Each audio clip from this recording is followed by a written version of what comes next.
Hey guys, make sure to stay until the end. You can make one common mistake that can cost you hundreds, even thousands of dollars in repairs. Stay with us, we'll explain what it is.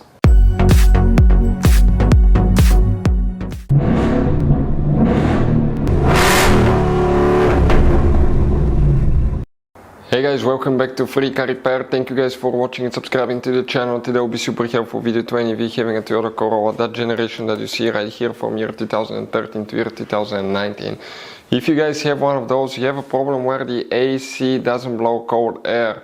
You don't get cool air out of the vents. We'll explain what it can cause that. Even though your AC may be working perfectly fine, you may still not get cold air out of the vents. We'll explain why it could be super simple fix. Make sure to stay until the end. We'll cover that. We'll explain what else you need to check. Where you can guys buy, you can buy cheap parts, tools, fuses, relays at a good price, quick shipping. That way you do not waste money and time, and why it's always a good idea to test fuses and relays. All that will be covered absolutely free for your convenience. Make sure to stay until the end. So before we start, let me tell you a little bit about us guys. Every single car we get here at the garage, we try to make at least 200 to 300 free repair videos. We take them completely apart. We'll show you how to do engine work, transmission, mechanical, body work, anything you can think of practically.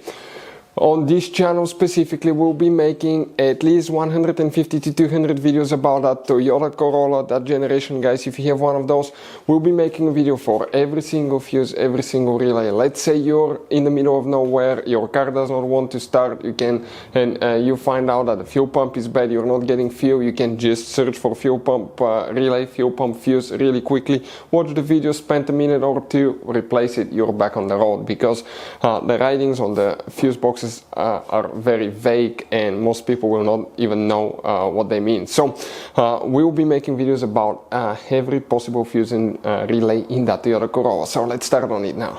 So guys, now we're going to demonstrate on that generation Toyota Corolla what we'll be doing here. First we need to check some fuses. You need to check 3 different fuses in 2 different fuse boxes, then we'll explain what else can cause it. Always start with the fuses, it could be easy fix. Open the hood first guys. Once you open the hood, you come right here, see that that cover, remove it, and underneath you have a fuse box with a layout that looks like this one. Before we guys continue, let's explain quickly why it's always a good idea to test fuses and relays.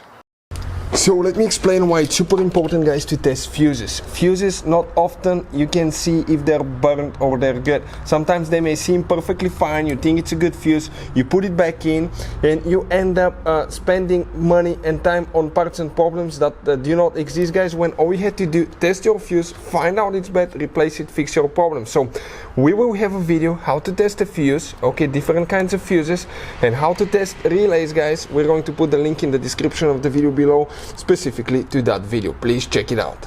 So if the AC doesn't blow cold air, we need to check 2 fuses in this fuse box. We need to go to another one, check 1 more. Oh, and if you need to buy any fuses, relays, parts, tools, refrigerant guys, AC components for your Toyota Corolla or any car at a good price, quick shipping, we'll put a link in the description of the video below. Check it out, that way you do not waste your money and time. Here if we zoom in, on the very top we need to check fuse number 1, right here, the very top left fuse, and we need to check fuse number 27. Very important fuse.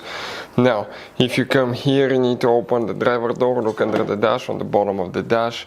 If you look upside down, you have that white cover.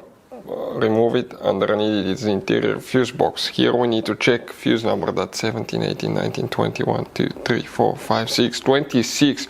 Fuse number 26 will be the one that you will need to check as well. Other things that can cause the AC not to work. First guys, connect the recharging kit. If you don't have pressure, it means you don't have freon, you have a leak.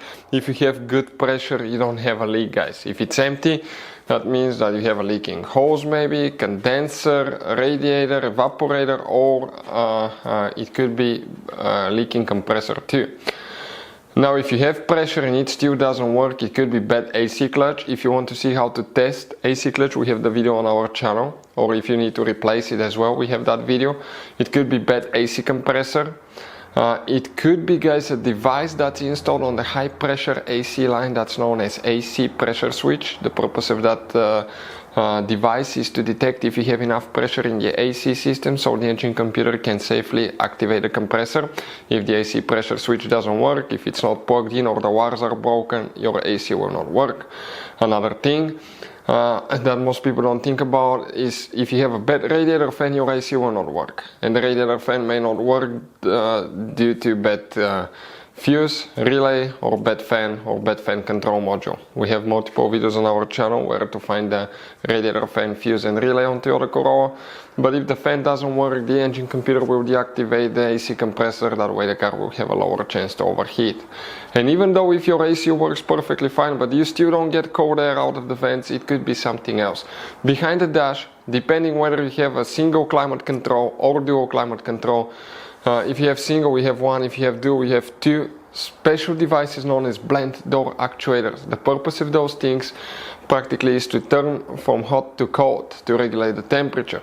It's a little bitty motor with plastic gears attaching to a flap, and these plastic gears often crack or start skipping and they'll fail. That's when you may start getting hot air even though the AC system is working perfectly fine. Sometimes when they fail, or start failing, you may hear noises coming from behind the dash when you change heating settings, when you start the car. Sometimes they don't make any noise, they just fail, they burn. But bad blend door actuator, if you want to know the symptoms of bad blend door actuator, we'll have the videos on our channels, guys. Check it out. Hopefully the video will be helpful. Thank you for watching. See you next time.